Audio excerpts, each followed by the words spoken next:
Bien. Bueno, bienvenidos a todos. Es un gusto. Vamos a ir arrancando ya. Son y 10. Bueno, mi nombre es Luca Laboranti. Soy miembro de Alternativa y voy a ser el moderador de la charla de hoy. Hablando un poco en nombre de Alternativa, es un gusto que se haya sumado tanta gente y que hayan podido colaborar también.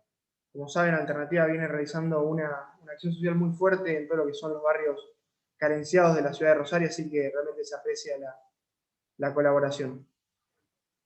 Bien, la charla va a constar de dos momentos, un primer momento en el cual vamos a escuchar el testimonio del disertante de hoy, y una segunda instancia en la cual vamos a poder ir realizando las preguntas que tengamos. El disertante está abierto a cualquier tipo de pregunta, así que con eso, adelante. Bien, sin más dilación, vamos a presentar al disertante del día de hoy. Su nombre es Owen Kripa. Él es teniente navío retirado, veterano de Malvinas y piloto aeronaval, condecorado con la Cruz al Heroico Valor en Combate. Lo vamos a recibir de forma virtual, con un aplauso virtual, podríamos decir. Owen, no sé si estás por ahí. En nombre de toda Alternativa y todos los oyentes, agradecerte por esta oportunidad de poder escuchar tu testimonio. Sin más dilación, adelante. Bueno, buenas noches a todos. No sé si me escuchan bien. Quiero agradecer a la agrupación alternativa de la Facultad de Ciencias Políticas y Relaciones Internacionales de la Universidad Nacional de Rosario, que me da esta oportunidad de conectarme con ustedes.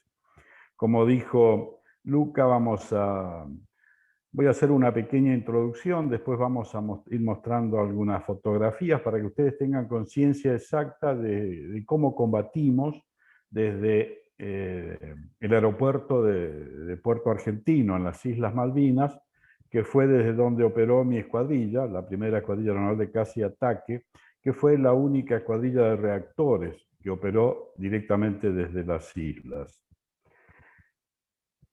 Bien, hecho este comentario, voy a poner el marco en el que me gustaría a mí que ustedes se posicionen como para empezar a comprender Malvinas.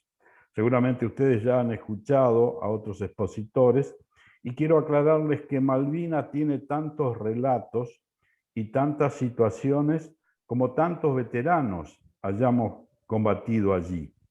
Cada uno de nosotros tiene su propia historia, que es su espacio, el espacio donde le tocó defender a la patria.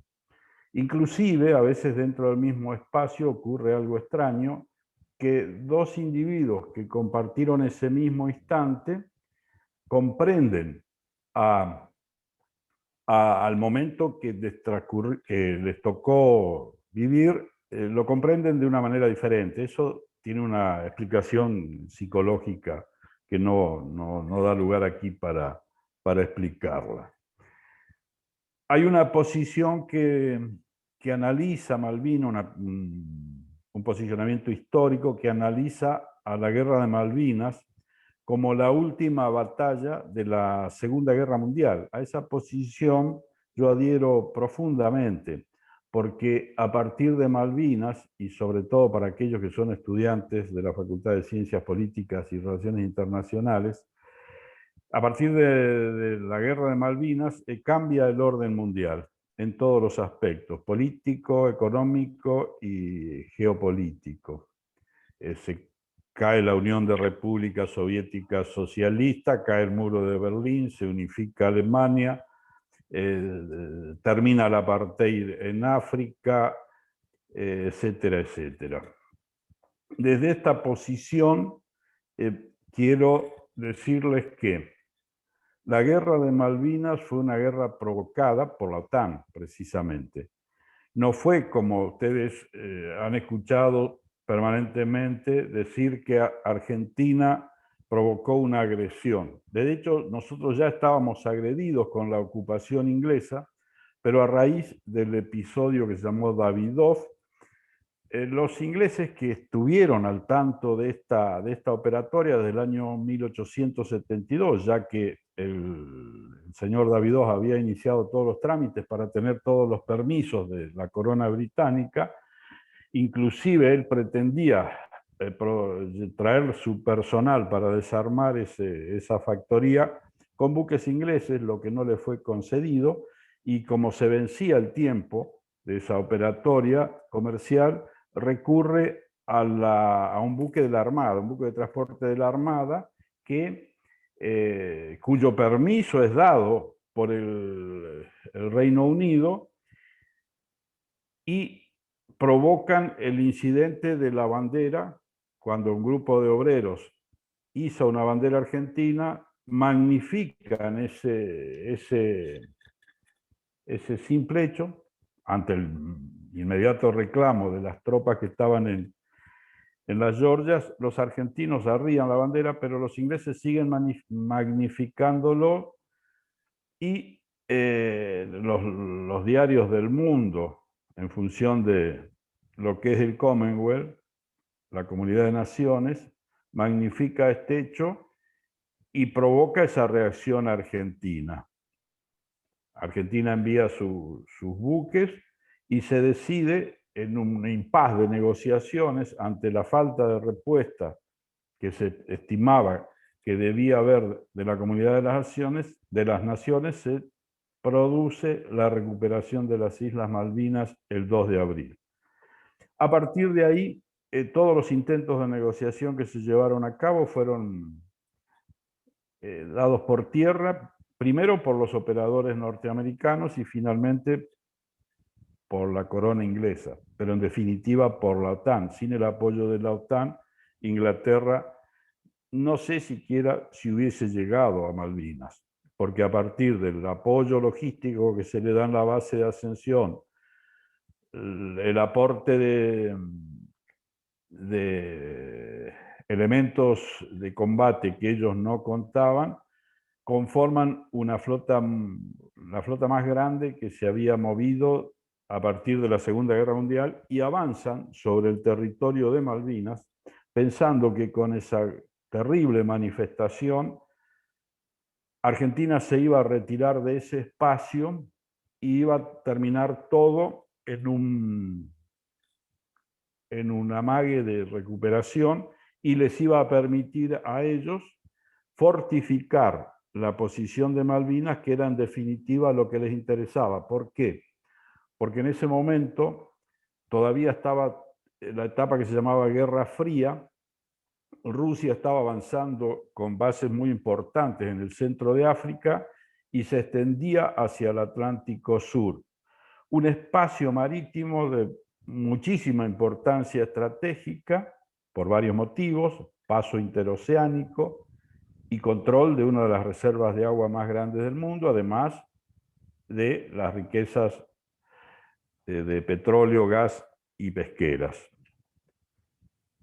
Inglaterra no podía por sí sola reforzar esa posición, porque justo en esa época, 1980, se había lanzado a nivel internacional una fuerte campaña de descolonización, y las organizaciones mundiales le exigían a Inglaterra negociar, cosa que no había hecho en los últimos 150 años. Para la OTAN era muy importante conservar el control del Atlántico Sur, y no podían confiarse en que la minúscula dotación militar inglesa que estaba en Malvinas, ni en las bases que ellos tenían en el Cuerno de África, porque estaba cayendo precisamente el gobierno del apartheid en África del Sur. Entonces, sí o sí, necesitaban reforzar esa posición, y por supuesto no confiaban ni en Brasil, ni en Argentina, ni en Chile como para hacerlo. Por eso provocan la Guerra de Malvinas. Lanzada la guerra, los argentinos, era un gobierno de facto, lamentablemente. ¿Por qué? Porque nunca debemos dejar que alguien que no sea democrático gobierne nuestro país, y de última, si no estamos de acuerdo con quienes están llevando a cabo ese gobierno, lo tenemos que cambiar por los votos y defender las instituciones para que así sean. Pero los militares, al asumir un gobierno de facto, están afectando la misma Constitución que ellos deben defender. Lo digo como militar, y creo que la mayoría de los militares pensamos igual.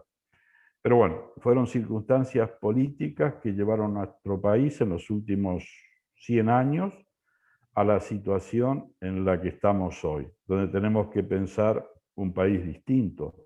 Tenemos una patria muy rica y muy hermosa. Bien, dado esto, contado esto así muy por arriba, después me pongo a disposición a futuro a través de la agrupación alternativa de avanzar sobre algunos temas más específicos donde ustedes necesiten algún tipo de ampliación o documentación. Esta guerra estaba pensada como una guerra de baja intensidad, como les decía, porque los ingleses, la OTAN, pensaron que ante esta magnífica flota que estaba avanzando con submarinos, buques, portaaviones y aviones de distintas características, nos íbamos a retirar. Por otro lado, en Argentina estaba la última etapa de este gobierno de facto y el pueblo argentino estaba absolutamente de acuerdo. Yo creo que ahí no hubo ninguna distinción ni de clases ni de ideología para apoyar esa recuperación. Y de hecho eso, a su vez, fue una presión para el gobierno. Una presión de la que no podía, estimo yo, dar marcha atrás. El hecho es que, como dijo en ese momento Galtieri, les presentamos batalla. Y no fue una batalla liviana. Esa guerra que se pensaba de baja intensidad se convirtió en una batalla de media y que pudo haber llegado a ser de alta intensidad, a tal punto que hubo 2 o 3 oportunidades que los ingleses estuvieron a punto de retirarse de las islas, y yo estoy absolutamente convencido que de no habernos rendido, habíamos muchas tropas en el espacio ese que estábamos todavía en perfectas condiciones de combatir, y los ingleses estaban muy castigados. Pasa que a partir de Malvinas se provoca una campaña de desmalvinización sostenida por los actores políticos y militares, porque a ninguno de los dos le convenía que se dijese la verdad. Y por supuesto sustentado con la campaña inglesa, que no hacía más que alimentar esta situación. Entonces llegó a oídos de todos los argentinos que no habíamos combatido, que huíamos corriendo, que éramos soldados que estábamos llorando. Cuando fue transcurriendo el tiempo y se fueron escuchando primero las versiones inglesas, porque los argentinos, los soldados, estuvimos muchos años acallados. El pueblo argentino comenzó a abrir los ojos y a darse cuenta de cuánto habíamos sido engañados. Bueno, dicho esto, voy a ir mostrando fotos de nuestra actividad en Puerto Argentino. Vamos a la primera, por favor, Lucas. Bien, estas son las Islas Malvinas. Yo después, si les interesa y da el tiempo, les voy a contar. La flecha roja indica la trayectoria del ataque del 21 de mayo. Las Islas Malvinas de este a oeste son más o menos 180 kilómetros y de norte a sur un poquito menos. Es alrededor de 700 islas e islotes pequeños que conforman ese archipiélago, pero las distancias son muy cortas para un avión que está volando, yo le llamo navegando, a unos 500 kilómetros por hora. Piensen que desde la base del aeropuerto de Puerto Argentino hasta el estrecho de San Carlos hay alrededor de 90, 80 kilómetros, es decir, que en muy pocos minutos estamos recorriendo ese espacio. La flecha negra está marcado el escape. Y le vuelvo a repetir, si al final da tiempo, les cuento esto si a ustedes les interesa. Pasamos a la segunda. Esto es previo al 2 de abril, el portaaviones 25 de mayo, con los aviones de la cuadrilla de exploración y de la tercera de ataque, que están aquí los A4, fueron a brindar apoyo a esa operación que se denominó Operación Rosario. No tuvieron participación de combate, la recuperación se produjo por la acción de los buques de la Armada y de la Infantería Marina y una agrupación de ejército a mando del teniente coronel Zaineldin. Pasamos a la siguiente. Acá están los usos tácticos y los comandos anfibios de la Armada el 2 de abril, provocando la rendición de los ingleses. Pasamos al segundo. Es una foto del mismo. Acá los buzos tácticos y comandos anfibios de la Armada están recuperando el material de combate de los soldados ingleses. Pasamos a la tercera. Bien, acá, esta es en Plaza de Mayo. Esto que ustedes ven acá era todo el pueblo argentino, como les dije hoy, sin distinción de estratos sociales, sin distinción de ideologías. Se unió todo para festejar algo que todos sentíamos y sentimos como nuestro.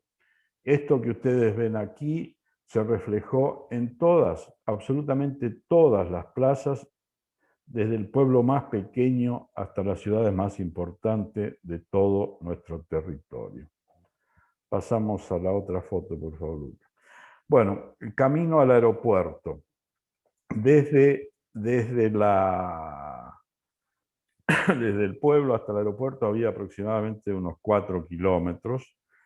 Las tropas se desplazaban por este camino. A los costados había turbales. Y acá ocurría algo que lamentablemente no puse una foto. Cuando caían bombas inglesas en esos turbales, se empezaba a prender fuego. Y era una situación muy extraña, porque era como que la tierra, y efectivamente esa tierra se quemaba y se iban haciendo unos pozos muy, muy impresionantes. Pasamos a la siguiente. Bien, aquí ustedes en la foto amarilla, esto fue luego del ataque inglés del 1 de mayo. Acá pongo arde el hangar aeronaval de Puerto Argentino. Ustedes ven una foto amarilla al fondo, esa franja de asfalto es la pista de Puerto Argentino. Hacia la izquierda está el pueblo de Puerto Argentino, y que está a 4 kilómetros, como les decía, y hacia la derecha da hacia el mar.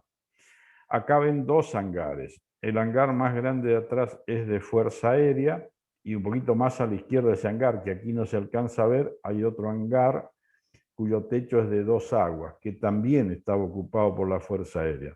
Este hangar más pequeño que está aquí estaba ocupado por nuestros hombres de la aviación naval. Una de las bombas cayó en esa posición esa madrugada. Estábamos durmiendo ahí. No tuvimos ningún muerto, sí tuvimos un herido grave que perdió una pierna. Bueno, en ese ataque nos destruyeron gran cantidad de combustible y repuestos. Ahora, en ese mismo momento van a ver una foto tomada a la izquierda, donde van a poder observar el hangar, la otra parte del hangar que yo les comentaba recién. Pasamos, por favor, Luca, a la otra foto. Ahí está, ese es el hangar a 2 aguas. Allá, en la flecha amarilla, sigo marcando la pista. Ahí ustedes pueden ver una turbina de un Pucará, allá un Pucará destruido, y pueden observar los daños que ocasionó ese ataque con bombas de 1000 libras y después varias acciones de ametrallamiento. Quedaron absolutamente inoperativos, quedó absolutamente inoperativo ese espacio. Pasamos a la otra foto, por favor. Bueno, acá al romper todos esos hangares, al quemar todo, los Pucará de la Fuerza Aérea se fueron a Ganso Verde, y nosotros con nuestros Aermacchi nos fuimos a la cabecera 26, es decir, la cabecera que da hacia el mar. Y acá la persona esa que ven es uno de los nuestros que está llevando todo el material hasta la pista, y ahí lo cargábamos en unas camionetas que nos prestaban para llevar todo lo nuestro a montar en las cuevas que van a ver más adelante. Ahí yo remarqué una línea punteada roja. Ese es el cráter de una bomba de 1000 libras. Y marqué un triángulo azul para medianamente representar la altura del hombre ese que va medio inclinado llevando su carga, suponiendo que ese triángulo mide 1,50 m. Si ustedes repiten ese triángulo hasta el fondo del cráter, van a ver que es del orden de los 6-7 metros. eran cráteres muy grandes, la Tierra vibraba a kilómetros cada vez que caía una de esas bombas. Pasamos a la otra foto.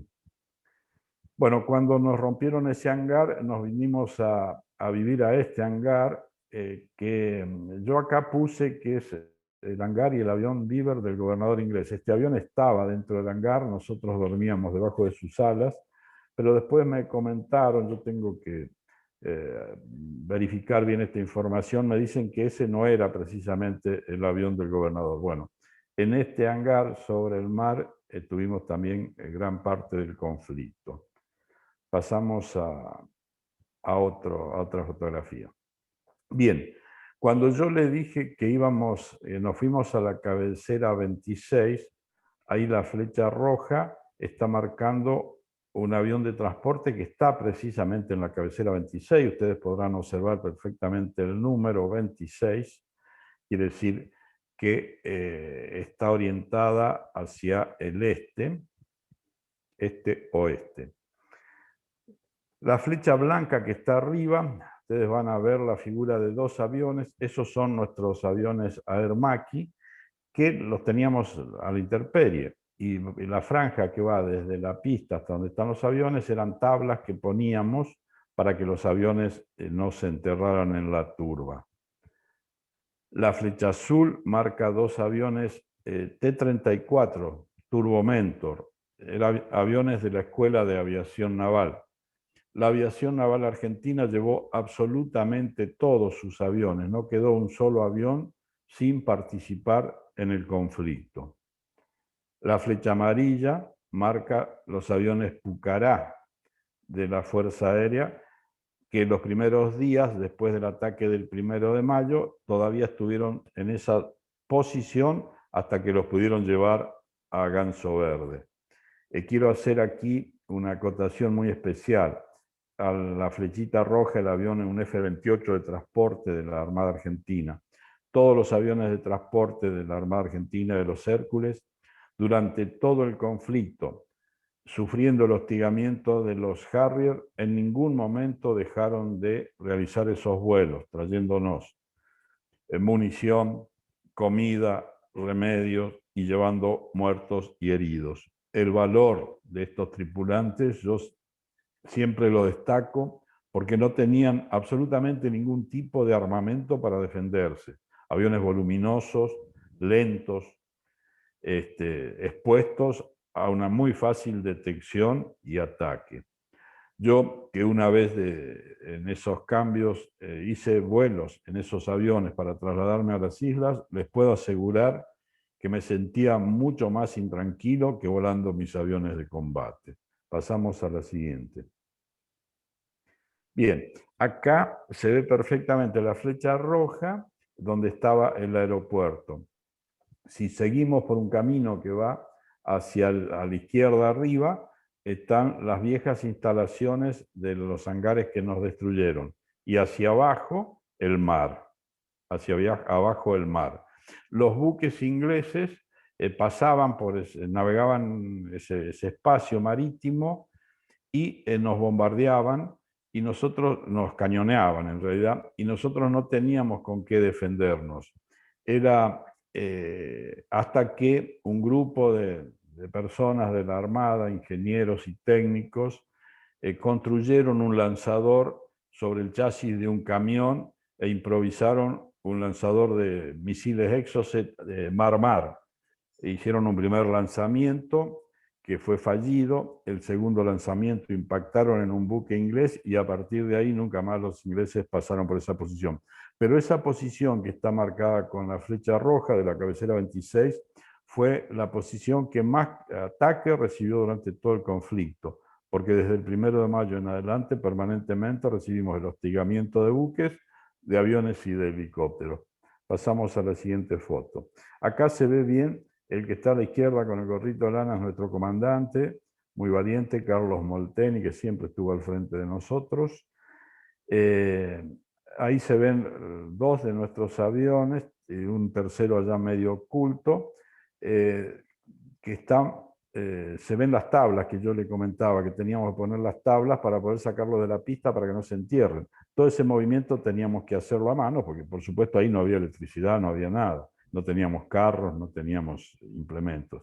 Y al fondo, esa flecha roja está marcando los dos avioncitos que ustedes veían recién de la foto tomada desde arriba, de los T-34, los Turbo Mentor de la Escuela de Aviación Naval, que inclusive tuvieron enfrentamientos con los Harriers.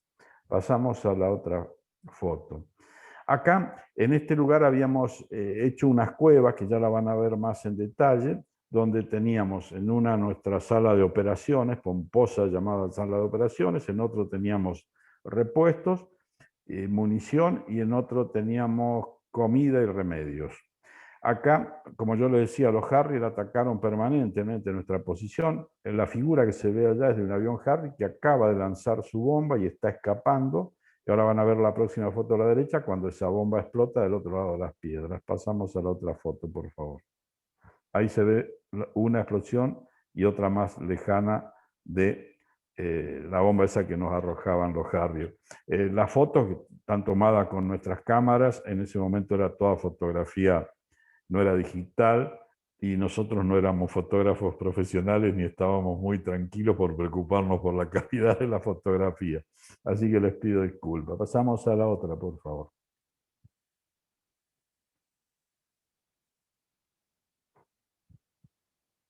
Bien, esta es una de las bombas belugas.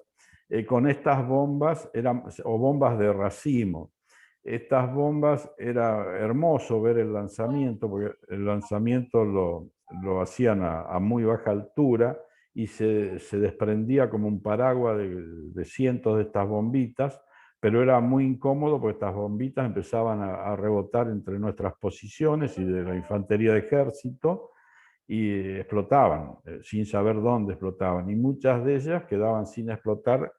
Teníamos que llamar a personal de ingenieros para que la vinieran a retirar, pero realmente convivíamos con ellas. Pasamos a la otra, por favor.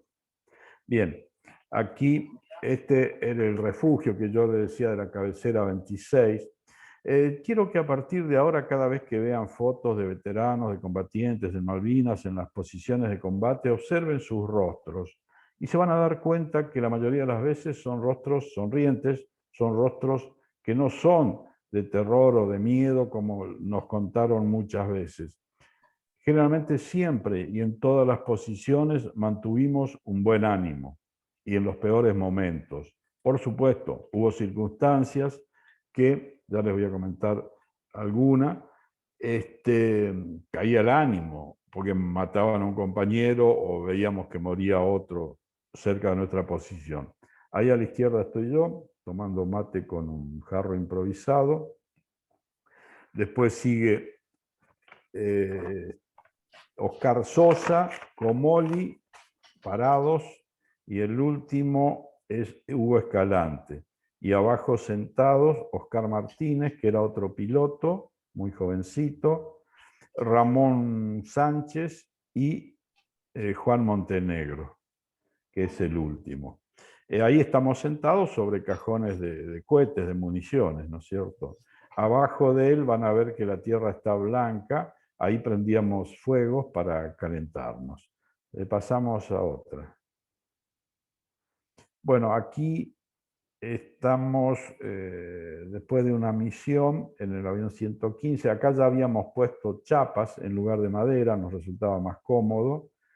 Los que están parados de izquierda a derecha son Juan Montenegro, Aldo Reyes, Oscar Sosa, yo, y abajo en cuclillas, Ramón Sánchez. Ustedes van a observar que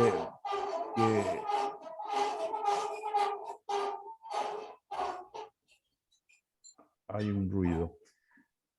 Ustedes van a observar que tres de los que están ahí están con cascos de infantería. Bueno, durante toda la operación que estábamos trabajando ahí, estábamos con cascos para protegernos precisamente de las esquirlas, de los bombardeos y del ametrallamiento que recibíamos en ese lugar. Ahí ven, ese es el avión Aermacchi, el MB-339, tenía cañones de 30 milímetros y coheteras de cohetes Suni de 5 pulgadas. Pasamos a la otra.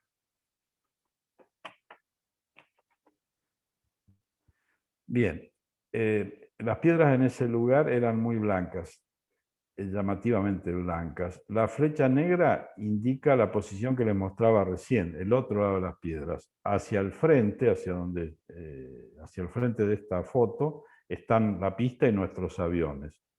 Ahí estoy yo, a la izquierda, con un compañero mío, teniente Talarico, que habíamos hecho alguna misión y habíamos regresado en ese momento. La cueva que ven atrás, en esa cueva teníamos munición y repuestos y herramientas. Las flechas rojas que ven atrás son posiciones del ejército argentino, eran las posiciones del teniente coronel Seineldín, que nos daba cobertura en esta área, y un poco más a la izquierda ya se ve el mar. Y esa flechita azul allá marca una casilla, un galpón, por donde pasaba lo que nosotros llamábamos el rancho de combate, los camiones que supuestamente traerían la comida. Y ustedes habrán escuchado decir, la comida no llegaba. Y era lógico. Muchas veces nosotros al mediodía teníamos ganas de comer algo calentito por el frío que hacía, veíamos que aparecían los camiones y empezaban los ataques. Y el pobre camionero tenía tanto derecho como yo a buscar un refugio y esa comida muchas veces no llegaba. La distribución de la comida, la distribución de los medios era muy complicada, era muy difícil, por falta de medios, ¿no? Por falta de medios para hacerlo. Pasamos a la otra foto. Bien, acá está una flecha verde y una flecha roja. Eso era la manguera de combustible. Teníamos que hacer la carga de combustible también a mano, porque como les dije hoy, no había electricidad. No teníamos el único generador, un generador de campamento, que ahora vamos a ver dónde estaba, que lo teníamos montado para alimentar nuestras baterías, con las que alimentábamos a su vez los equipos de comunicaciones en tierra. Pasamos a la otra. Acá, ahí el punto 1 es precisamente un palo de madera donde habíamos improvisado nuestra antena de comunicaciones. Bajando ese palo van a ver una línea blanca que llega hasta un cobertizo, el cobertizo 2, donde ahí hay un grupo de baterías y un generador, ya les digo, esos que usan en campamento, ahí estoy yo, seguramente estoy recibiendo alguna llamada, y en el número 3 está nuestra sala de operaciones, le llamábamos así, era otro refugio, donde planificábamos las operaciones, ¿no es cierto? Donde si se producía un ataque buscábamos protegernos ahí. Pasamos a la otra. Esta es precisamente adentro de esa sala de operaciones. Esa mesa está hecha con cajones. De izquierda a derecha, atrás estoy yo, Talarico, Medici. Después viene Juan Montenegro y Reyes, Aldo Reyes. Y acá adelante Martínez, después sigue Oscar Sosa, Escalante, Oscar Sosa y Ramón Sánchez. Y falta uno. El grupo mío era muy reducido, éramos 10, 6 mecánicos y 4 pilotos. Pero en aquel momento no existía la selfie. Nuestras cámaras eran de rollo, de 12, 24 o 36. Y el que sacaba la foto no salía en la película. Ustedes van a ver que el techo es muy bajito, ¿no? Y dirán, pero ¿por qué no lo hicieron más alto? En realidad la habíamos hecho más alta. Pero la primera noche que estuvimos ahí, eso se llenó de agua, porque la tierra de Malvinas escurría mucha agua por las características de ese terreno, que era como una esponja. Entonces tuvimos ¿qué hicimos? Pusimos piedras grandes en el piso y pusimos chapas. Entonces a la mañana temprano levantábamos una chapa, sacábamos el agua, poníamos la chapa y podíamos estar secos, porque era muy importante mantenerse seco para no congelarse. Pasamos a la otra. Bien, Acá es el día 22 de mayo, después de uno de los combates aeronavales más fuertes en el estrecho San Carlos. El que está a la izquierda soy yo, a la derecha Arca.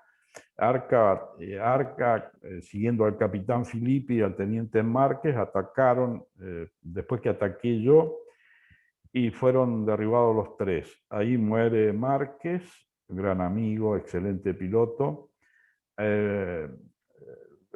Destruyen en vuelo el avión del capitán Filippi, que tiene que eyectarse y cae al estrecho de San Carlos, con el agua de mayo en San Carlos, que es muy fría. Él nada hasta la costa y está alrededor de 5 días caminando hasta que es recuperado por un kelper.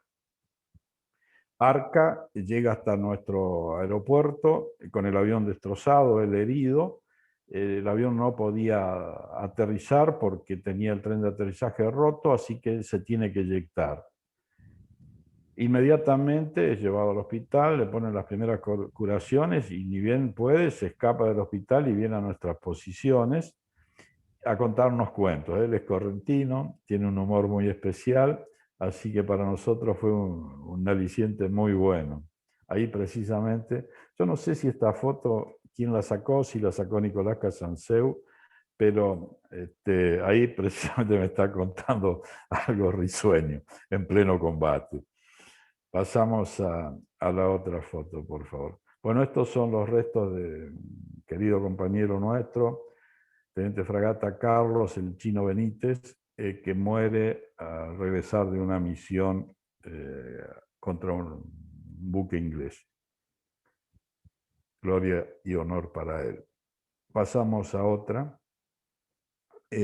Bueno, acá, ahí se ven, yo les contaba, hoy se veía de lejos ese galpón, esas son las cocinas de campaña, y desde ahí salían, teóricamente, a repartirnos la comida. La mitad de las veces no podían hacerlo. Pasamos a otra. Bueno, soldados y kelpers, ustedes entiendan que nosotros fuimos muy cuidadosos de la población y los bienes de los habitantes de las islas. Hasta diría yo excesivamente cuidadosos porque no se realizó ningún tipo de requisas a radios y equipamiento que seguramente, y no tenemos duda, brindaban información al enemigo. Pero bueno, eran las directivas que se habían dado y así se cumplieron. Pasamos a la otra. Bien, ya cuando se rinde Puerto Argentino, había muchas tropas que estaban dispuestas a seguir combatiendo, entre ellas la del capitán Carlos Robacio, el comandante del batallón de Infantería 5, que está marcado con una flecha roja. Por supuesto, el teniente coronel Zaineldin, que no había entrado todavía en combate, estaba con su regimiento alrededor de Puerto Argentino dispuesto a combatir. Y el que está mostrado ahí, con una flecha gris, es un compañero mío, Rosarino, piloto de combate, Jorge Becerra. Así que acá esta foto es grupo de infantería marina y grupo de la aviación naval ya en el campo de prisioneros. Sobre esta foto voy a comentar algo. La foto esta fue tomada por uno de nuestro grupo, que ya no está más, lo tiene el señor en sus brazos, que es el único rollo de fotos tomada por argentinos en el campo de prisioneros argentinos. Cuando él termina de tomar sus 36 fotos, que las tenemos guardadas en nuestro museo itinerante, una de ellas es esta, reúne a toda esta gente y le dice: señores, yo tengo acá esta cámara y este rollo, y cuando salgamos, los ingleses nos van a requisar y nos van a quitar todo. ¿Se les ocurre a ustedes cómo puedo hacer para retirar este rollo? Y uno de los infantes, que había sido herido en combate, que tenía una herida muy profunda en su muslo, le dice: yo voy a poner el rollo ese en la herida, se saca las vendas, entierra el rollo ahí, un rollo muy voluminoso, se vuelve a vendar, y así llega ese rollo a la Argentina. Pasamos a la otra foto. Bueno, este es mi avión después de la guerra. La escuadrilla nuestra, que tuvo varias operaciones de combate, fue condecorada con honor al valor en combate. El avión tiene una media kill mark, marca de combate, porque dejé afuera la fragata Argonaut. Lamentablemente este avión fue entregado como parte de pago para repuestos de aviones Siquín para que pudiesen cumplir la campaña antártica, porque el gobierno argentino a partir de Malvinas desactivó prácticamente todas las Fuerzas Armadas y le quitó recursos en consecuencia para poder cumplir con las operaciones, por ejemplo esta de la campaña antártica, no había presupuesto, entonces se cambiaron aviones por repuestos. Y bueno, fueron produciéndose cantidad de accidentes, el último de gran magnitud por esta causa, por falta de presupuesto y mantenimiento del submarino Ara San Juan. En este momento, les comento, estamos con un grupo de argentinos, de amigos, negociando la compra de los restos de este avión que están en Houston.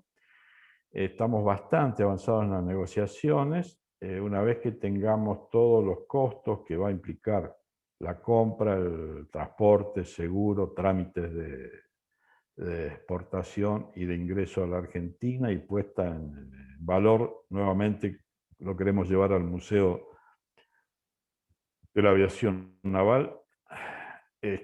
Vamos a salir con una campaña para que todos los argentinos que sientan algún fervor patriótico hagan su pequeño aporte para juntar los fondos que nos permitan traerlo nuevamente. Si bien hubo empresas que se ofrecieron a pagar, porque no son montos tan grandes, yo decidí y propuse buscar a la mayor cantidad de argentinos porque siento que va a ser una acción de argentinidad y de patriotismo recuperar patrimonio histórico. Pasamos a la otra. Bueno, estos son nuestros compañeros muertos en combate. El teniente de fragata Marcelo Gustavo Márquez, el teniente de fragata Carlos Benítez, el capitán de corbeta Carlos María Zubizarreta, que fuera instructor mío en aviones A4Q, el teniente de corbeta Miguel y los suboficiales Lobos y Maga. Gloria y honor para ellos. Pasamos a la próxima. Un pueblo que olvida o desconoce su historia, por eso yo les decía de la importancia, por los roles que pueden cumplir ustedes como profesionales de esa facultad, está condenado al fracaso. Es muy importante conocer nuestra historia. No dejemos que nos sigan inculcando odios, indiferencias o negándonos nuestra historia y tradiciones, destruyendo nuestras instituciones y, en definitiva, destruyendo nuestra patria. Pasamos al siguiente. Y acá, bueno, vamos a volver a Malvinas. Malvinas volveremos, viva la patria. Estoy a disposición de ustedes para todas las preguntas que quieran hacer. Podemos pasar a este cuadro, lo pintó un gran amigo, pintor rosarino, al que aprecio mucho, Alberto Nacivera. Mi logo en mi casco de combate era un conejito blanco de Playboy. No era porque yo me sintiera Playboy, sino que tiene una anécdota ese casco. Cuando estábamos en el conflicto con Chile, a mí no me gustó, ustedes van a ver mis camperas, si ven por ahí, pegarme los patches, que les gusta a todos los pilotos de combate, es como una tradición internacional, que se pegan patches por toda su campera. A mí no me gustaba, a mí me gustaba mi camperita con lo que era necesario llevar, el nombre mío, el grado y el escudo de la escuadrilla que yo estaba volando. Y mi casco era blanco. Cuando empezamos con el conflicto de Chile, sale una directiva que decía que todos los pilotos debíamos pintarnos algo en el casco que nos identificase para que si hiciéramos alguna operación donde no podíamos hablarnos, que al vernos supiésemos quién estaba en el otro avión. Y todo el mundo empezó a ponerse un león, un águila, un pato, un ganso, una estrella. Y yo mantuve mi casco en blanco. Hasta que un día viene un superior mío y me dice, Owen, ¿no se pintó el casco? No, señor, no me lo voy a pintar. Me dice, todo el mundo se lo pintó. Y me dice, sí, pero le digo, todo el mundo se lo pintó, entonces el casco mío es fácil de identificar, el que no está pintado es mío. Me dice, pero no, está la directiva de que hay que pintarlo. Entonces salí, me acuerdo, fui a un kiosco y busqué una calcomanía que fuese de un tamaño más o menos adecuado para pegárselo a mi casco. Y la única calcomanía que tenía ese tamaño era el conejito de Playboy. Y por eso se lo pegué. Y es el casco con el que está hoy en el Museo de la Aviación Naval. No es porque le haga publicidad a Playboy, ni porque yo me sienta así. Pero bueno, es parte también de la historia. Y cuando Alberto me dice, necesito que me mandes una foto de tu casco, porque quiero pintar tu acción. Y yo digo, Alberto, ¿para qué querés una foto de mi casco? Y le mando una foto. Me dice, no, pero necesito el frente de tu casco.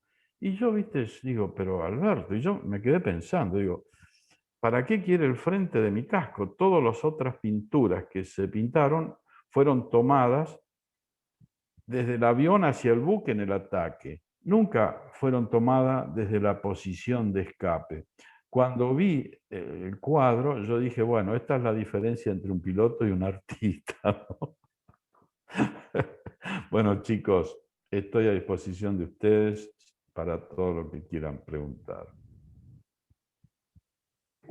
Bueno, Owen, primero que nada agradecerle por su testimonio, por este ratito que nos está dedicando. Vamos a arrancar entonces ahora con las preguntas. Primero voy a tomarme el atrevimiento de arrancar yo, después cada uno puede abrir los micrófonos e ir preguntando. Primero que nada quiero preguntarle por, bueno, el 21 de mayo, por ese día que usted, bueno, tiene este arrojo, esta destreza tan particular que creo yo lo inmortaliza en la historia. No sé si usted puede contar un poco su anécdota de lo que fue ese día, de lo que vivió y lo que sintió también, ¿no? En esos momentos de pura adrenalina, me imagino también.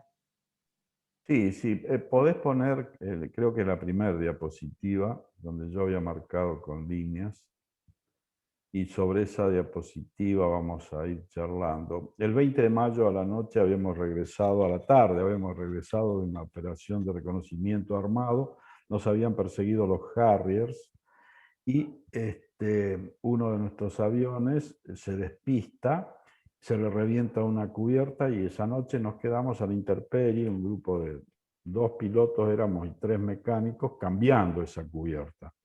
Frío, viento, llovinaba sin herramientas, alumbrados con linternas, y terminamos muy tarde, pasada la medianoche, y regresamos a nuestro refugio. Ahí nos enteramos que el teniente Esteban, que había ido a cubrir la posición del establecimiento San Carlos, al sur de la isla, había avisado que estaban entrando buques ingleses a esa posición. La última comunicación que se recibe es que estaba combatiendo con helicópteros y después se pierde la comunicación, entonces nos ordenan salir inmediatamente que amanezca a ver qué estaba pasando ahí y a darle apoyo. A la mañana temprano, cuando fuimos a preparar los aviones, nos encontramos con que la cubierta que habíamos cambiado se había desinflado. Yo pedí que me permitiesen cambiar cohetes por bombas, porque sabía que me iba a encontrar con buques. Me dijeron que ataque solamente a lanchones y helicópteros. No me dejaron cambiar armamento. Y no me dejaron que termináramos de inflar esa cubierta e indicaron que ordene la salida inmediata de un avión. Como yo era el que tenía más jerarquía del grupo, si bien había un compañero mío, decidí salir solo, que no está prevista la operatoria de combate de un avión solo. Así que despego la primer rayita roja, donde dice Puerto Argentino, a partir de la posición del batallón de infantería 4, perdón, 5, me indican fuego libre, es decir que yo a partir de ahí podía tirarle a todo lo que se movía. Cuando voy llegando cerca de Cerro Bernet, lateral las alturas Rivadavia, cerca de Monte Simón, veo combate en tierra. Veo un helicóptero incendiándose, veo otro helicóptero girando hacia la izquierda, hacia las alturas Rivadavia, y tropa de infantería corriendo por el terreno.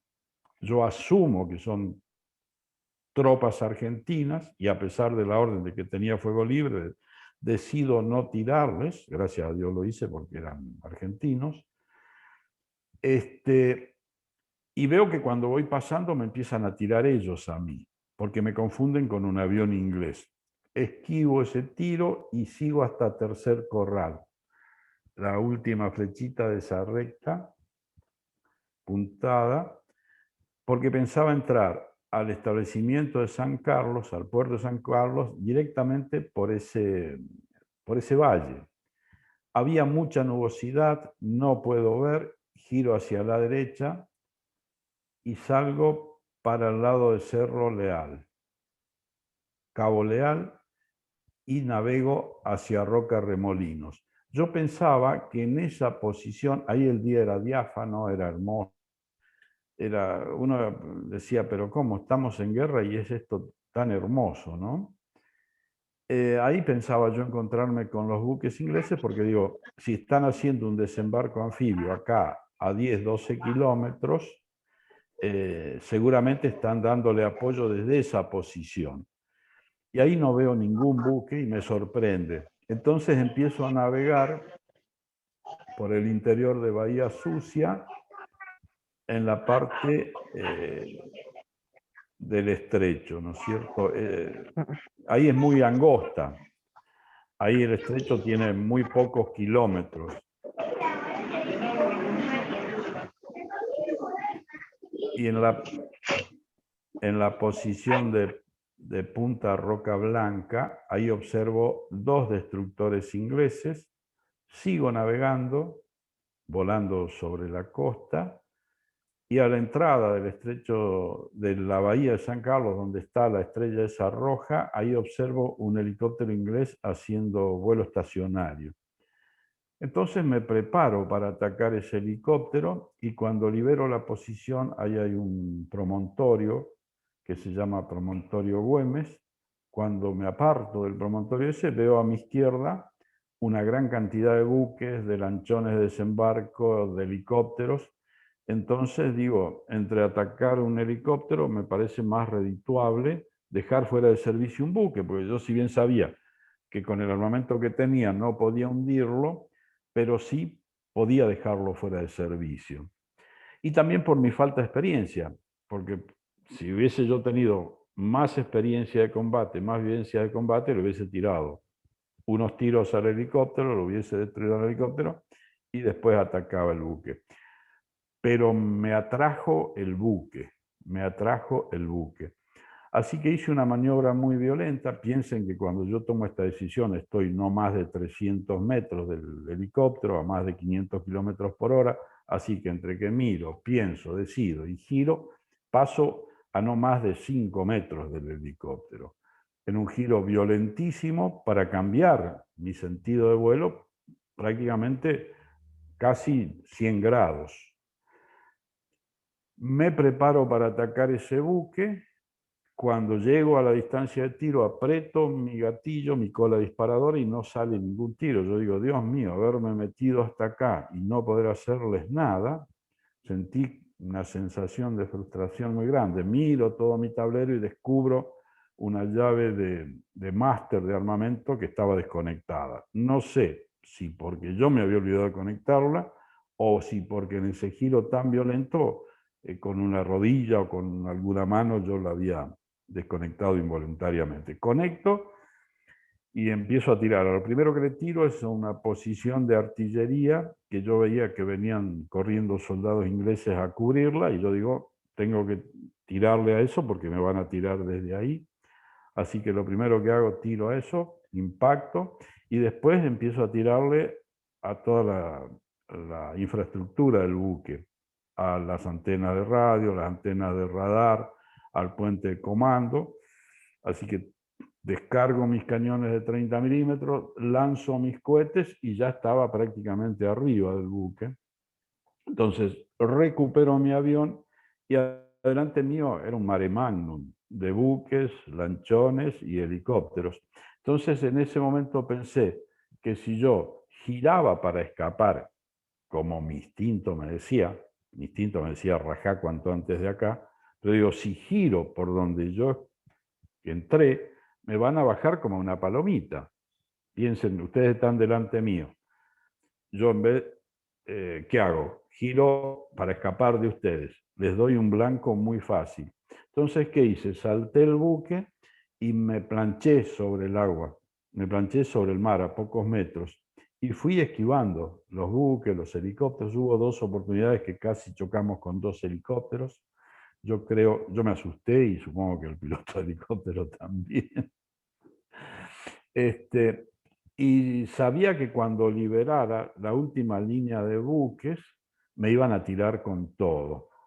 Así que esa parte me preparé, agarré una mano en el bastón, puse mi acelerador a 90% y la otra mano yo iba volando agarrando mi aro del asiento eyectable, porque decía, si me impactan a esta altura, la única posibilidad de supervivencia es eyectarme. Cuando iba ya superando el último buque, veo que desde el Ferles, un carguero que estaba a mi izquierda, me hacen el lanzamiento de un misil. Hago la maniobra de desenganche, corto motor, cuento determinada cantidad de segundos, giro hacia el misil, pasa el misil, vuelvo a poner potencia y ya libero la última línea de buques. A partir de ahí me empezaron a tirar con todo.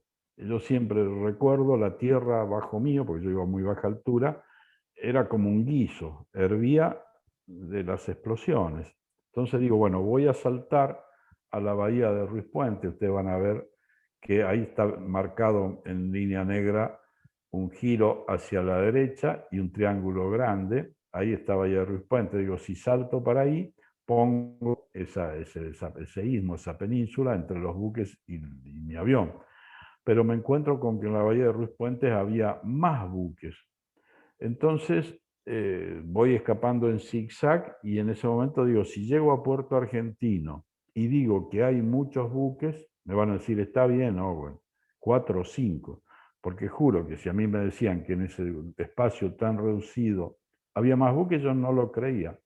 Entonces vuelvo otra vez hacia una posición que se llama tercer corral, y ahí comienzo a orbitar y voy dibujando en mi anotador de rodilla las posiciones de los buques. Y posicioné 12 buques ingleses ahí, más los 2 que estaban en Punta Roca Blanca, y con esa información regreso a Puerto Argentino. Ahí pido que me carguen combustible y no me dejan salir porque mandan aviones de mayor volumen de fuego. Bueno, esa fue la operación del 21 de mayo. Ese día fue un combate muy duro, muy terrible. Los ingleses jamás esperaron esta reacción de los pilotos argentinos, ¿no? Que los golpearon durante toda la guerra. Eso es el 21 de mayo. Bueno, muchísimas gracias por la respuesta. Acá tenemos una pregunta del chat. Pregunta primero Mateo, ¿cuál es el recuerdo más vívido que tiene de Malvinas? El más vívido, el día que yo veo las islas esas en el horizonte, aterrizo y piso ese suelo. Yo me tiré en el barro y besé ese suelo.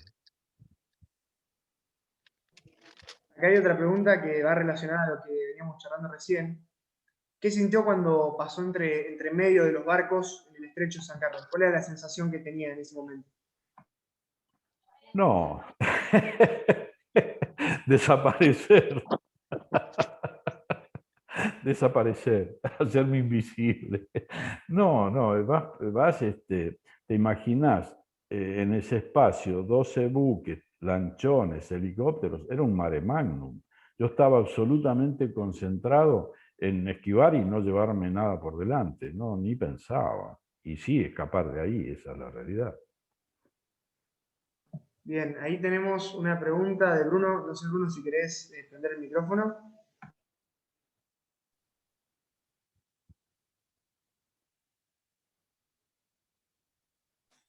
Ahí está. ¿Se me escucha? Sí. ¿Qué tal? Buenas noches. Primero, Hola. muchas gracias a Owen por brindarnos su testimonio, que es increíble después de esa historia que contó recién, impresionante. Y muchas gracias a Alternativa por organizarlo. Mi pregunta era, usted mencionó al principio que en la Argentina hubo sectores políticos que buscaron una desmalvinización por una conveniencia. Y también al principio no se le dio mucha importancia a los testimonios de los veteranos. ¿Por qué ese comportamiento, esa actitud de desprestigio frente a los veteranos? Porque los políticos, Argentina tiene un deporte, ¿no? Cada vez que hay un cambio de gobierno, el gobierno anterior tiene la culpa de todo, pero esto se fue sucediendo permanentemente, ¿no?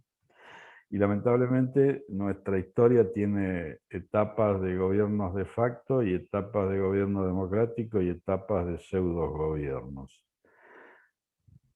Como había una reacción muy grande de los actores políticos que apoyaron la guerra de Malvinas. Yo te puedo nombrar, bueno, te puedo mostrar fotos y documentos de todos los políticos de ese momento que, producida la recuperación de Malvinas, se peleaban y a trompadas para subir a aviones para que los llevaran a pisar el suelo de Malvinas.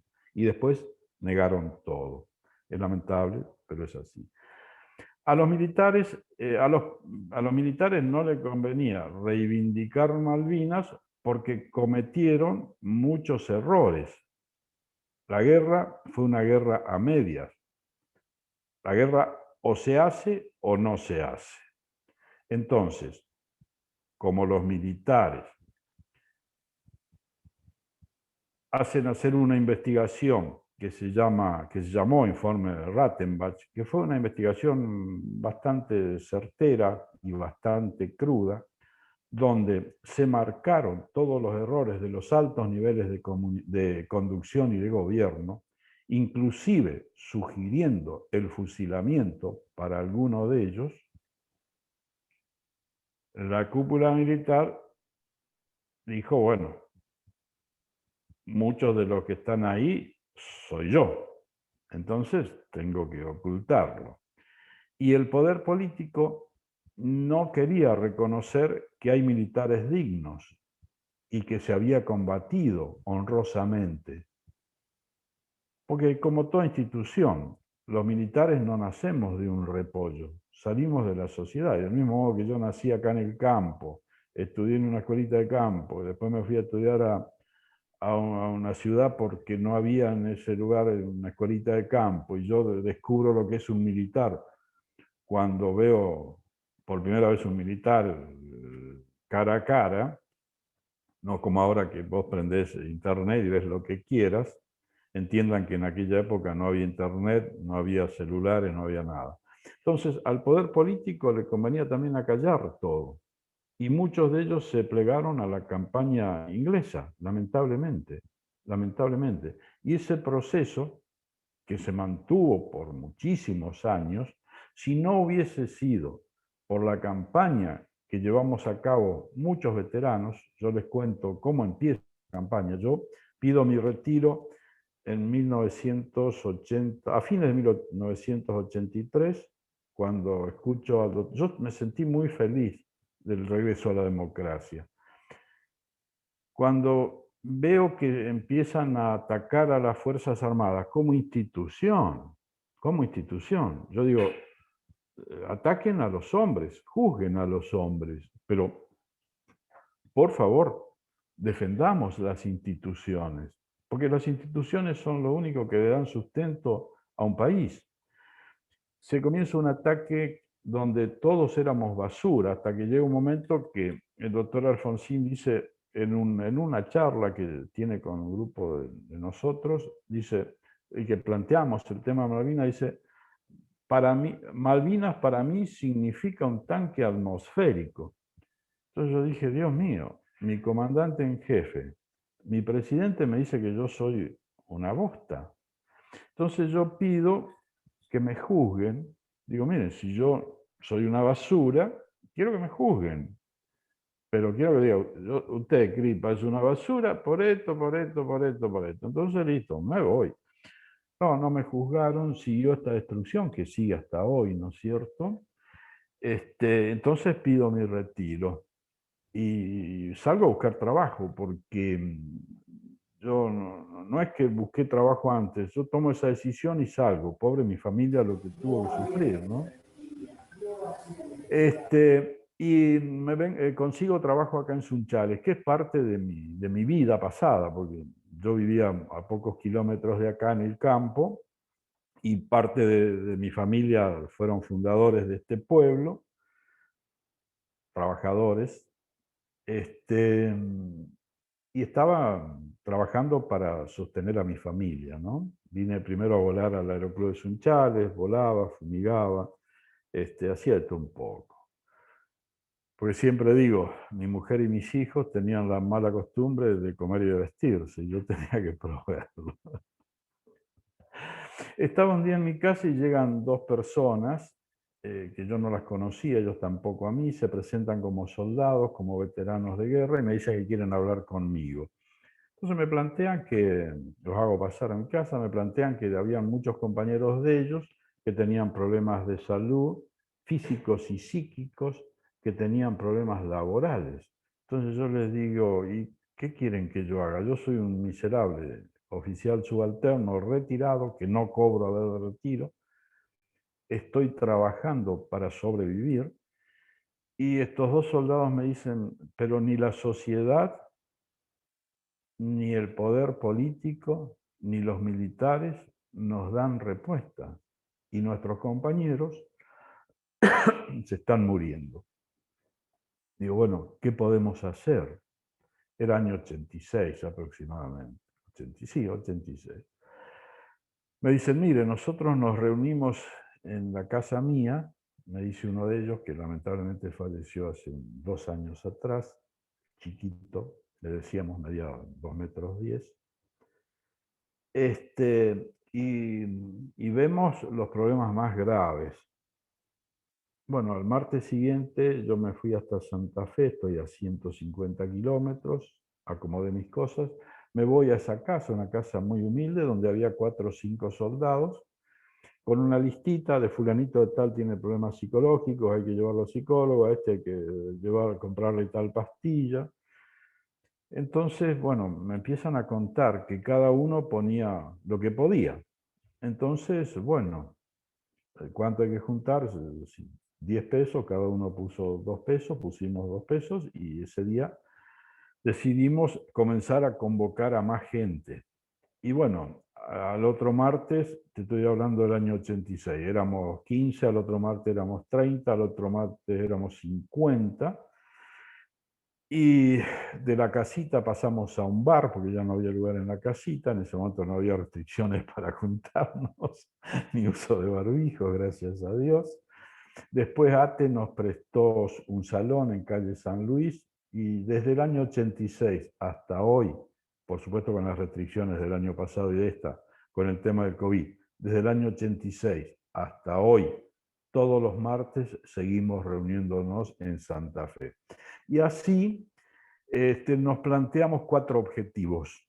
El primer objetivo fue atender las cuestiones de salud, físicas y psíquicas. El segundo objetivo fue atender las cuestiones laborales. El tercer objetivo fue salir a hablar sobre Malvinas para desmentir todo lo que se había tergiversado. Y el cuarto objetivo fue reculturizar, que suena pomposo, pero es precisamente utilizar estos espacios como el que Alternativa me brinda para hacer reflexionar a los jóvenes, que son el futuro, para que entiendan que hay otra Argentina posible. En el año 86, a poco de transitar en este ejercicio de juntarnos un peso, poner 5, poner 10 y llevar a nuestros compañeros, Santa Fe es una ciudad chica, empezó a hablarse qué está pasando. El gobernador Reviglio mandó a su ministro, a Didier, a que se reuniera con este grupo de locos que estaba reuniéndose en el salón de arte. Viene Alberto Didier, le contamos qué era lo que estaba pasando, él dijo esto no puede ser, y habló con el gobernador y a la semana siguiente todos los veteranos de Santa Fe, sin distinción de oficiales, suboficiales o soldados, tuvimos la asistencia médica del gobierno de la provincia de Santa Fe. Por eso Santa Fe es una de las pocas provincias que no tiene suicidados post-conflicto sin atención. Y a partir de ahí, yo sigo integrando la comisión del Centro de Veteranos de Santa Fe y seguimos en esta campaña de difundir y desmentir y alertar sobre cuestiones en las que tienen que involucrarse la juventud, de aquellos que son argentinos y sientan a la patria como algo que puede cambiarse y mejorarse. Gracias, Owen. No sé, Gastón, si podés tener tu micrófono. Hola, buenas noches, ¿se me escucha bien? Perfecto. Teniente Clipa, un gusto, soy Gastón, futuro profesor de historia, y quisiera hacer una serie de preguntas sobre esto. Primero y principal, como veremos en la guerra, como usted decía, los ingleses destruían lo que era la logística argentina. Quisiera saber si esto llevó a tener problemas con el tema de equipamiento médico y demás, es decir, porque conocemos bien que hay una leyenda negra que decían que mandaron pibes, que es como que nos mandaron sin abrigo, que esto que lo otro, pero era realmente por lo que es la débil logística argentina en el momento de la guerra, ¿o no? Mirá, yo creo que es más profundo.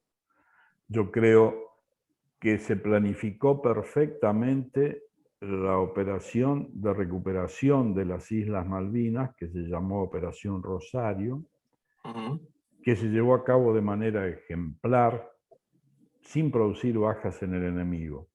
Pero la guerra en sí no se planificó. La guerra en sí se improvisó, ¿me entendés? Por eso yo te decía hoy, y después quiero hacer alguna acotación respecto a tu futura carrera, que es admirable, me encanta la historia. No se planificó. Entonces, con mucho menos esfuerzo, yo te voy a dar un ejemplo que te va a alertar absolutamente. Con muchísimo menos esfuerzo, los ingleses ni se acercaban a Malvinas. Y te doy un ejemplo. Nosotros estuvimos permanentemente, cuando ya parte de la flota, viste, ante la gran amenaza de los submarinos atómicos, que no teníamos con qué ni detectarlos, sí atacarlos, pero sí, para eso necesitamos detectarlos, la flota se aleja y queda el estrecho San Carlos abierto al tránsito. Entonces muchos de los que estábamos en Malvinas en ese momento dijimos, hay que minar el estrecho, hay que minar el estrecho.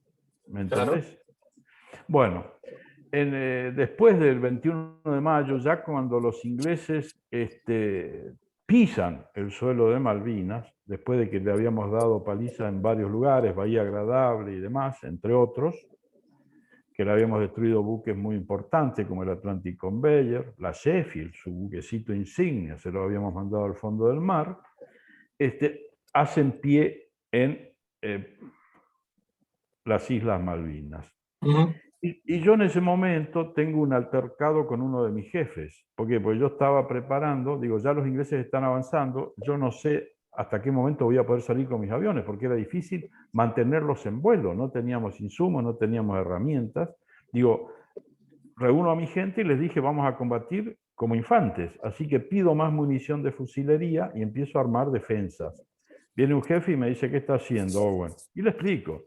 Y este jefe me dice, usted está loco, cuando nosotros veamos a los ingleses acá, yo voy a ser el primero que voy a sacar una banderita blanca. Mi reacción para con este señor no fue muy agradable. Yo parezco un tipo muy tranqui, pero soy muy explosivo. Entonces no Sí, solamente le dije lo que pensaba, sino que le pedí que se retirara de inmediato. A los pocos días me sacan abruptamente de las islas y yo pensé que me iban a hacer un juicio, digo, por hacer eso a un superior delante de toda la tropa, me van a fusilar. Y toda la gente, todos mis soldados, no, yo no tenía soldados, todos mis mecánicos, compañero de armas, diré. mis compañeros, me abrazaban como despidiéndome, porque sabían que corría el riesgo ese. Entonces yo los freno y les digo, miren, si me van a fusilar por lo que hice los otros días, digo, quédense tranquilos, porque si vuelve a ocurrir voy a hacer exactamente lo mismo. Por supuesto, yo interiormente temblaba, pero no podía demostrar esa debilidad. Y me llevan, me sacan abruptamente de Puerto Argentino, me llevan a Río Grande, me cargan en un avión de aerolíneas y me depositan en la base aeronaval Comandante Espora en Bahía Blanca sin ningún tipo de explicación, solamente con la directiva de presentarme al Comando de Aviación Naval. Llego al Comando de Aviación Naval con mi bolsita, porque nuestra vida en el combate era una bolsita donde llevábamos todo, todo. Y tenía 3 escalones para subir y una puerta verde doble grandísima. Esos 3 escalones fueron los escalones más altos de mi vida, porque yo iba a que me juzgaran. Entonces subo esos escalones recontra apesadumbrado. Cuando abro la puerta, el que me recibe anuncia mi presencia. Y estaban todos los boxes de los jefes de la plana mayor del Comando de Aviación Naval. Y todos los jefes se paran y empiezan a aplaudirme. Mi cabeza era un torbellino, porque digo, Dios mío, yo venía acá que me juzgaran y me aplauden. Fue terrible. Una sensación encontrada que yo no entendía dónde estaba parado. Entonces, bueno, empiezan a felicitarme por las cosas que estábamos haciendo, por lo que habíamos hecho, y me llevan a una sala de situación donde me piden que organice junto con pilotos de Fuerza Aérea una operación de minado del Estrecho San Carlos. Ya no tenía sentido, ya no tenía sentido. Ya estaban ahí. Ya los ingleses estaban ahí.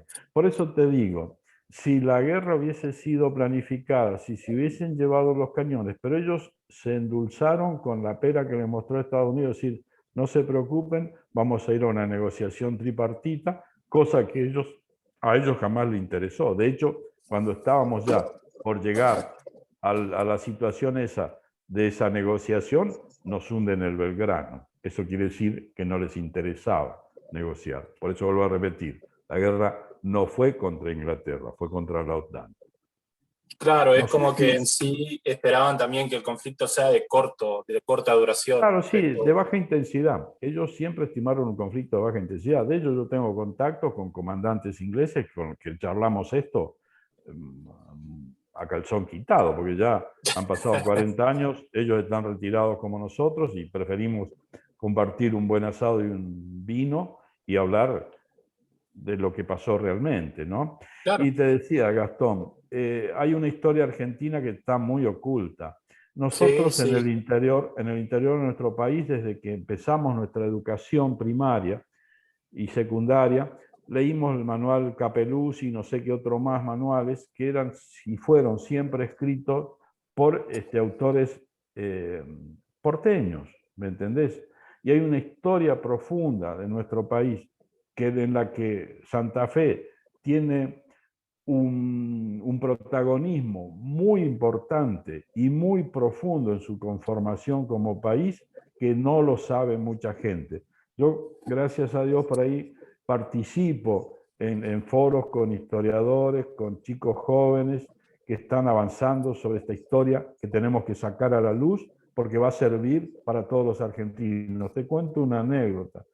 Cuando se cumplieron los 200 años, un editor de una revista me llama y me dice, mira, Owen, necesito que escribas respecto a los 200 años de nuestra existencia.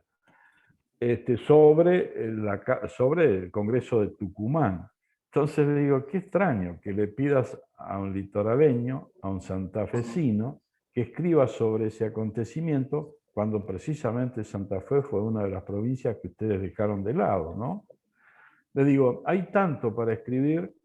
Le digo, ¿cuántos caracteres me das? Bueno, me dio una cantidad de caracteres. Le digo, mira, con esos caracteres no puedo poner ni el título. Bueno, me duplica los caracteres y le digo, mira, con ese espacio yo puedo poner tips, como son los tips que yo les tiro a ustedes. Le digo, Claro. esto. Después analícenlo ustedes, después avancen ustedes en función de su interés, porque a lo mejor yo desarrollo ampliamente algo y ustedes me dicen, esto no me interesaba. Por eso para mí es más valiosa la pregunta que lo que yo pueda o me interese decir. Esa historia hay que recuperarla por el bien del país. Esa historia no Obviamente, es muy teniente. buena. Obviamente, si yo es como que he peleado hasta con profesores por dichos temas, porque está muy sesgada la historia argentina, demasiado sesgada por la política. Quería hacer una pregunta más. No sé si usted sabrá el tema de cómo era el trato en los campos de prisioneros. El trato que le tenían los británicos a los argentinos y los argentinos a los británicos. No, excepto algunas cuestiones muy particulares de tipos desubicados, tanto del lado argentino, que yo conozco un caso que lo pusimos rápidamente en regla, y también desde el lado inglés. Esta fue una guerra romántica, fue una de las últimas guerras románticas, diría yo. De caballeros, diría, guerra de caballeros. De caballeros, sí, fue una guerra de caballeros. Y posguerra también. Yo tengo contacto con el piloto del helicóptero que no ataqué, tengo contacto con el tipo que me lanzó el misil. Sí. Y disfrutamos, yo te diría, hasta como casi una amistad, porque ellos vienen a la Argentina, nos juntamos a comer, a charlar. Yo, lamentablemente, no, las dos veces que quise ir me surgieron inconvenientes, pero seguramente vamos a seguir encontrándonos y charlando. Claro, es como que, sí, lamentablemente, acerca de la historia argentina, voy a hacer esta última acotación y después ya termino. Tenemos yo también la llamo la leyenda negra sobre Malvinas, porque es como que nos enseñan que no eran héroes nacionales.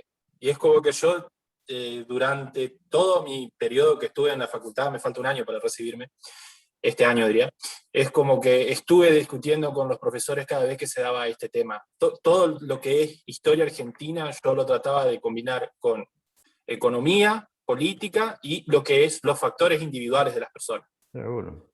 Es como que es increíble como desde las universidades nos enseñan a veces mal y además nos enseñan erróneamente. Es como que, porque a un veterano no hay que tenerle lástima, hay que tener el respeto, y al contrario, como usted dice, honor y gloria, es un héroe nacional y hay que tratarlo como un héroe nacional. No importa el partido político que esté arriba, no importa quién estés al lado tuyo, si es un veterano de Malvinas, hay que tratarlo como un héroe nacional. Es así. Bueno, mira, yo personalmente, y te aseguro que la mayoría de los que estuvimos combatiendo no nos consideramos héroes. Y en nuestros grupos hay de todas las ideologías políticas. De hecho, quienes estamos ocupando cargos en las mismas, hemos hecho un pacto hace muchos años, precisamente de no participación política, dejar cada uno liberado a su ideología, porque cada uno tiene su pequeña parte de verdad. Pero con respecto a lo de héroe, quiero marcar algo muy especial. Yo soy militar de carrera, es decir, yo decidí seguir la carrera en la Armada Argentina. Me recibí de oficial de la Armada Argentina, decidí ser aviador naval, hice el curso de piloto aeronaval, me recibí, pero porque yo quise. Y me preparé como piloto de combate porque a mí me apasiona, ¿me entendés? Me apasionaba. Y era tan lindo hacerlo y el país me pagaba. Mirá vos, me pagaba para que hiciese lo que a mí me gustaba. Me pagaba con el impuesto que ponía tu padre, que ponía mi padre, que Sí, ponía mi abuelo. Y yo le dije a mi país, me estoy preparando para defenderlo. Y llegó el momento. Entonces yo no hice ni más ni menos que cumplir con lo que la sociedad pretendía que yo hiciese. Y así hicieron todos los soldados, sean oficiales, suboficiales o soldados, porque nuestra Constitución así te lo exigía. No hicimos ni más ni menos que cumplir con nuestro compromiso. Por eso yo siempre digo, la sociedad argentina, como cualquier sociedad del mundo, no necesita habitantes, necesita ciudadanos, ciudadanos comprometidos. No necesita héroes, no necesitamos superhombres, necesitamos personas comunes que respondamos ante la sociedad ni más ni menos con lo que la sociedad supone que debemos responder. Desde el hijo en su función de hijo, el padre en su función de padre, el estudiante en su función de alumno, el profesor en su función de educador, el empresario, el sindicalista, el político, el militar. Si todos y cada uno hicieran nada más que lo que se han comprometido a hacer, qué distinto sería este país, ¿no? totalmente de acuerdo, totalmente de acuerdo. Muchas gracias, Owen. Gracias a vos. Bien, vamos a seguir, vamos a ver si podemos llegar con todo, con el tema de tiempo también. Acá Juan González, no sé si querés abrir el micrófono. Buenas noches, mi capitán, permiso. Quería Hola, primero Juan. agradecerle por la charla esta, es muy interesante escuchar el testimonio. Me gustaría saber qué emociones tuvo una vez que aterrizó luego de haber pasado por ese infierno que era el Callejón de las Bombas en el estrecho de San Carlos. ¿Qué emociones se le vinieron a la cabeza o qué pensó una vez que tocó? Me bajé del avión antes de que el avión detuviera su marcha y pedí que me lo cargaran de inmediato para volver a salir. Y no me dejaron. No me dejaron. Eso pensé. Salir inmediatamente. Bien. Muchas gracias, capitán. Acá pregunta Alex Cosentino. Buenas noches, muy interesante tu testimonio. Quería consultar cuál es el diagnóstico que usted hace sobre el estado actual de las Fuerzas Armadas.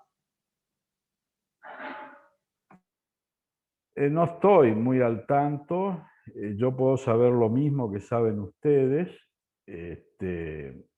Me parece que es muy triste cada vez que veo que hay un solo avión volando o que no hay repuestos para que un buque salga a hacer control de tráfico de pesca.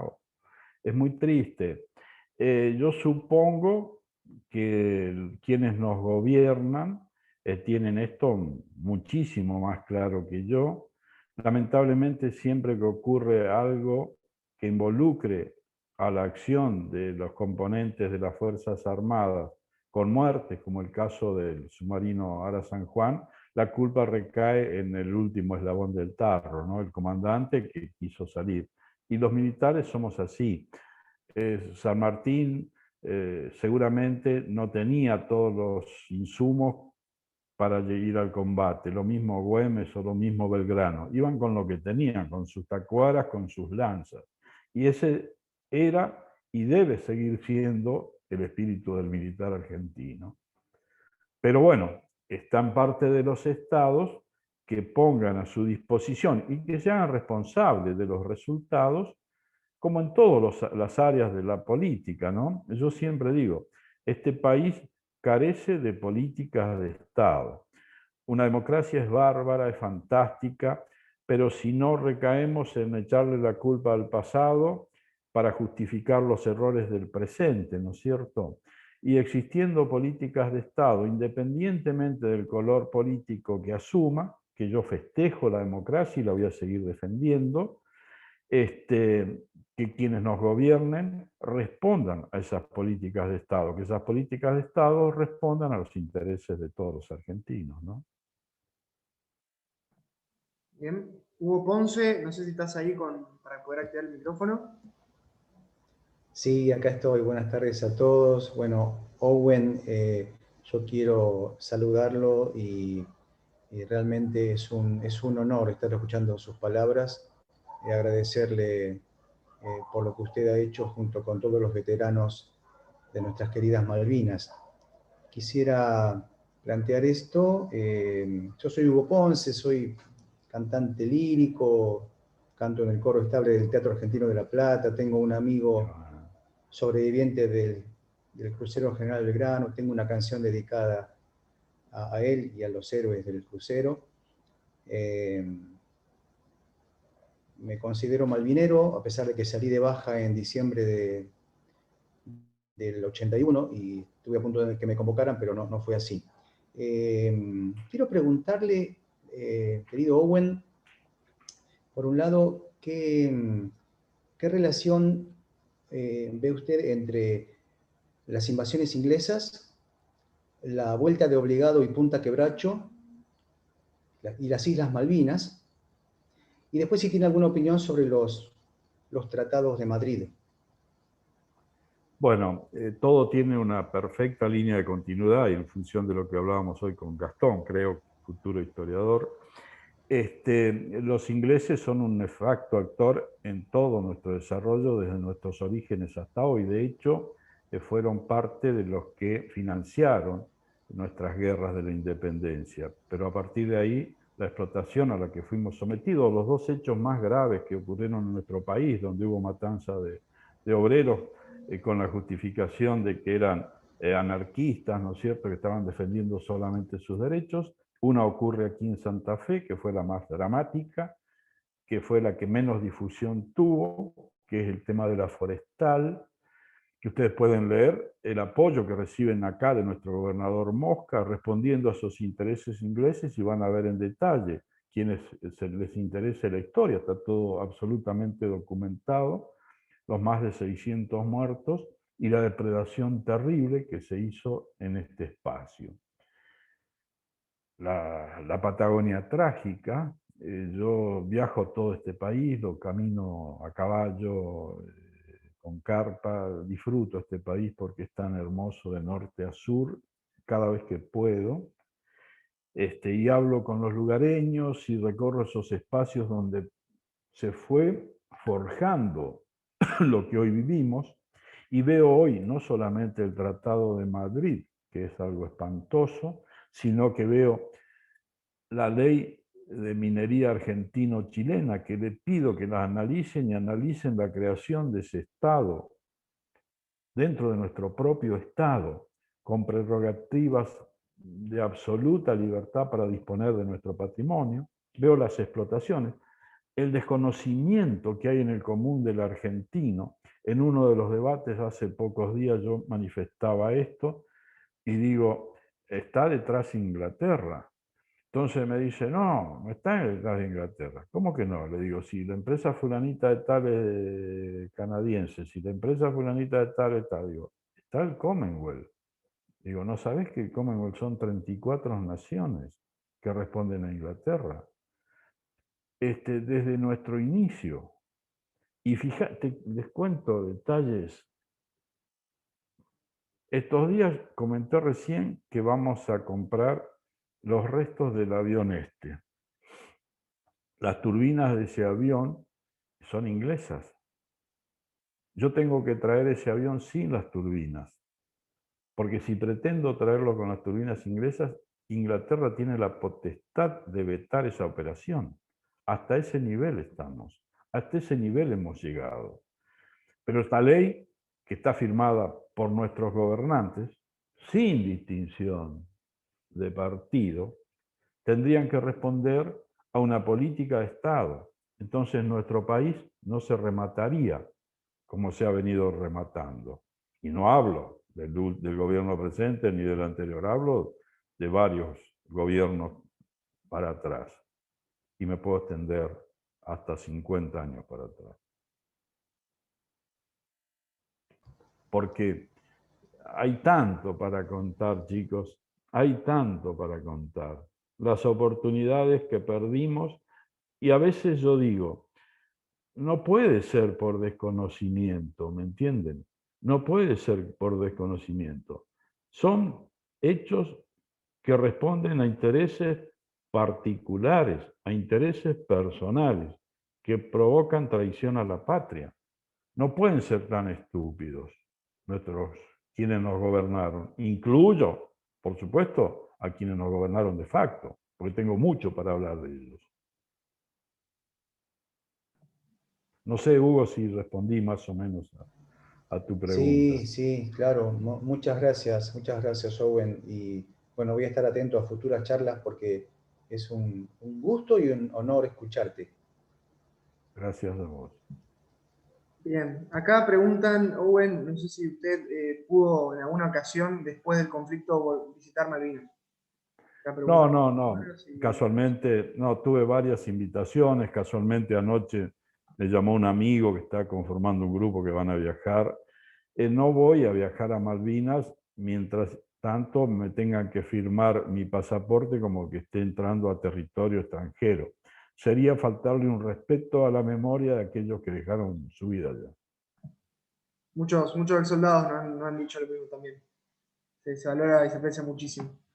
Acá Juan González y también Iván consultan, bueno, su opinión sobre el coronel Mohamed Ali Zenendi. No, para mí fue un excelente conductor. Yo los otros días estábamos en un debate y dije, porque Nicolás Casanseo había dicho que no había entrado en combate, y ¿viste? Fuimos casi agredidos diciendo cómo. Bueno, es la realidad, pero no porque él no quisiera entrar en combate.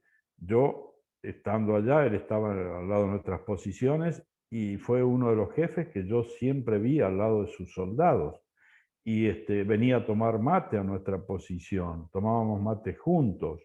Y yo no veía a muchos jefes en esas trincheras. A él lo veía. Siempre sentí un profundo respeto por él.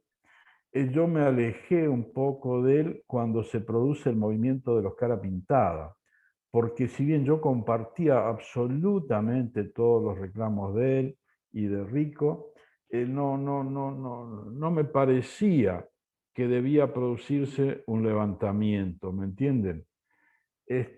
A lo mejor estoy equivocado porque por haber mantenido una posición de más fuerza hubiese permitido defender muchas cuestiones propias de nuestro país, ¿no? Pero bueno, provocó, ya te digo, esa circunstancia de él, ese alejamiento de su entorno, digamos. Pues cuando van pasando los años y vuelvo a refrescar las cosas que él me decía, me vuelvo a plantear qué razón tenía. Pero vuelvo a reiterar, no me parece que sea por la fuerza de las armas que recuperemos valores que tienen que hacerse por la vía democrática. Perdón. Perfecto, muchas gracias. Vamos con unas últimas dos preguntas para no robarle más tiempo. Acá Emilce Romero pregunta, ¿qué es la patria? Es todo. La patria es tan amplio que podés estar 2 días diciendo. Es todo. Es mis antepasados, son mis hijos, y son mis nietos. Es el futuro. Es el espacio donde nos permite crecer y desarrollarnos. Y tenemos un espacio muy grande y absolutamente inexplotado, con faltas de políticas de Estado. A veces yo leo, no a veces, siempre leo las distintas intenciones de nuestros políticos y veo las nefastas conclusiones o soluciones que le dan a buenas intenciones. Es muy triste. Por eso yo felicito a los jóvenes y los incito a la participación. Cuando yo digo dejen de ser habitantes para convertirse en ciudadanos, porque como ciudadanos tienen que verse obligados a cumplir con lo que deben cumplir y a exigir con lo que deben exigir, ¿no es cierto? Y la participación en los ámbitos de decisión en nuestro país. en los ámbitos políticos, en los ámbitos gremiales, en los ámbitos judiciales, en los ámbitos empresariales, pero comprometerse y exigir lo que debe exigirse dentro de la Constitución y de las leyes, y borrar cantidad de leyes como esta que yo decía de la minería o el Tratado de Madrid como tratados que nos atacan directamente, que nos afectan profundamente, social y económicamente. Muchas gracias. Bueno, y como última pregunta, ya también en consonancia con todo lo que usted viene diciendo, de parte de un referente como lo es usted, porque se lo digo de antemano, más allá de que usted no se considere un héroe o demás, realmente para todos nosotros es un orgullo poder escucharlo y poder tener su testimonio. ¿Qué mensaje motivador nos daría a todos nosotros, jóvenes o no, que estemos acá en esta charla? Tenemos gente de muchísimas provincias. ¿Qué mensaje podría darnos para motivarnos, ¿no? a involucrarnos, ¿no? A meternos y hacer todo esto que usted decía para en cierta forma recuperar la patria? Simplemente no se transformen en héroes, simplemente comprométanse y respondan por el compromiso que asumen. Como les dije al principio, no necesitamos superhéroes, necesitamos personas normales. Nada se hace con superhéroes. Los superhéroes están en las películas. La realidad se hace con personas normales, comprometidas, responsables y básicamente honorables. Nada más. Yo confío mucho en la juventud. Me apasiona la juventud. Los envidio. Tienen el mundo para ustedes. Aprovéchenlo. No dejen de soñar. Sueñen un país mejor. Bueno, de parte mía y de parte de todos los oyentes, creo también, agradecerle por esta charla, decirle que para nosotros no es más que un orgullo de vuelta a escucharlo. Y bueno, como acá ponen ahí en el chat, a involucrarse, ¿no? Y viva la patria, que para algo hay que recuperar. Viva la patria, viva la patria. Muchas gracias. Muchas gracias. Buenas noches a todos. Buenas noches a todos. Cualquier pregunta, cualquier duda que le haya quedado pendiente, pueden hablarla con nosotros y se la podemos transmitir a Owen. Gracias, Owen, una vez más por su tiempo y por su entrega también. Gracias a ustedes.